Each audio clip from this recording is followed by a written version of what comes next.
Hi guys, yan gagawa nga pala tayo ng lahamo from. Pagkain nga pala 'to ng mga amo ko. Kung nakikita nyo, hindi ko na pinakita kung paano ko siya ginisa. Ginawa ko lang naman diyan guys, naggisa ako ng sibuyas, bawang at ng gwiniling.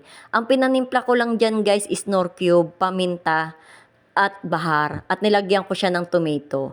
Nung pagtapos niyan guys ay nag-prepare na rin ako diyan guys ng mantika at nagprito ako ng talong. Yung talong guys is inanuhan ko siya ng harina kasi ang gusto nga nila guys yung malutong. So nung nag golden brown siya is binaligtad ko na siya isa-isa. So fast forward tayo guys, marami na akong nagawa diyan. So ayan na yung kinalabasan niya. After niyan guys, nag-prepare ako ng saniya.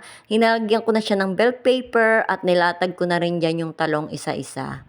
After ko nga malatag dyan guys yung mga talong isa-isa, yung sauce na ginawa natin kaninang giniling, ayan ang ilalagay ko dyan sa ibabaw niyan. Yan. Itatoppings ko lang yan dyan guys. After nyan, ilalagay ko rin yung toppings na carrot. And then, uulitin lang natin siya ng 2 beses guys. Bali, same process lang siya kung paano natin siya ginawa nung una. Ganun din natin siya gagawin.